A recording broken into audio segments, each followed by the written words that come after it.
నమస్కారం. ఉత్తరాంధ్ర ప్రజలు ఎంతో కాలంగా ఎదురుచూస్తున్న భోగాపురం అంతర్జాతీయ విమానాశ్రయం దాదాపు సిద్ధమైంది. ప్రధానమంత్రి నరేంద్ర మోదీ చేతుల మీదుగా త్వరలో ప్రారంభం కానుంది. కానీ ఎయిర్పోర్ట్ ప్రారంభానికి ముందే ఒక అంశం చర్చనీయాంశంగా మారింది. అదే యూజర్ డెవలప్మెంట్ ఫీజు, అంటే యూడీఎఫ్. ప్రయాణికులపై విధించబోతున్న ఈ ఛార్జీలు ఎందుకు వివాదాస్పదమయ్యాయి?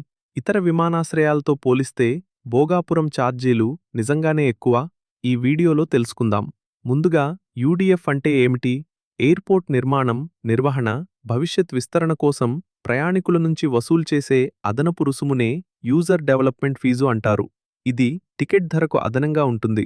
అంటే మీ విమాన టికెట్ ఎంత ఉన్నా దానికి అదనంగా ఈ ఫీజు చెల్లించాల్సి ఉంటుంది. భోగాపురంలో ఎంత? Airports economic regulatory authority Bhogapuram విమానాశ్రయానికి దేశీయ ప్రయాణికులకు రూ. 835, అంతర్జాతీయ ప్రయాణికులకు రూ. 1,255 యూజర్ డెవలప్మెంట్ ఫీజుకు అనుమతి ఇచ్చింది. ఇప్పుడు ఈ మొత్తాన్ని ఇతర విమానాశ్రయాలతో పోల్చి చూద్దాం. విశాఖపట్నం విమానాశ్రయంలో ప్రస్తుతం యూడీఎఫ్ లేదు. విజయవాడ విమానాశ్రయంలో కూడా ఇలాంటి అధిక ఛార్జీ లేదు. రాజమండ్రి, తిరుపతి, కడప వంటి ప్రభుత్వ విమానాశ్రయాల్లో కూడా ప్రయాణికులపై ఇంత భారీ యూడీఎఫ్ లేదు.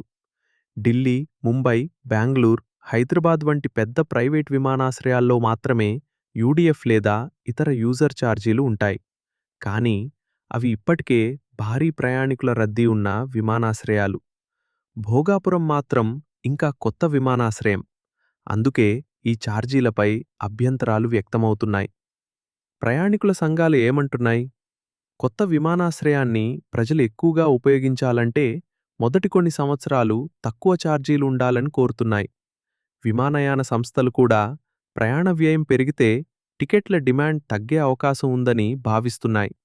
ఉదాహరణకు, ఒక కుటుంబంలో నలుగురు కలిసి ప్రయాణిస్తే దేశీయ ప్రయాణానికే యూడీఎఫ్ రూపంలో అదనంగా రూ. 3,340 చెల్లించాల్సి వస్తుంది. ఇది టికెట్ ధరకు అదనంగా. భోగాపురం ఎయిర్పోర్ట్లో యూడీఎఫ్ తగ్గించాలని మీరు భావిస్తున్నారా? మీ అభిప్రాయాన్ని కామెంట్లో తెలియజేయండి.